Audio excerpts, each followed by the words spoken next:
अरे परश्या, आपण दुसऱ्याच्या चपलीवर खूप केलो. मी चाललो वगैरे आता काय खरं नाही.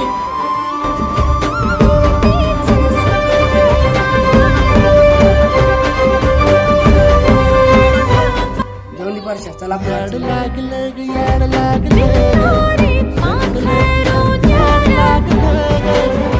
आजची आमच्या चपली फुल भर गेलो पण ते चपली फुल मा पाय तर चप्पलच नव्हती.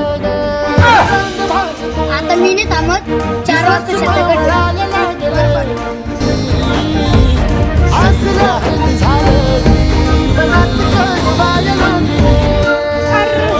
वाजले पण ठीक आहे आजी आली. रंगलं तुझ्यात याड लागलं ग वासियो साथी कस्तुरीचा चाकलं या वार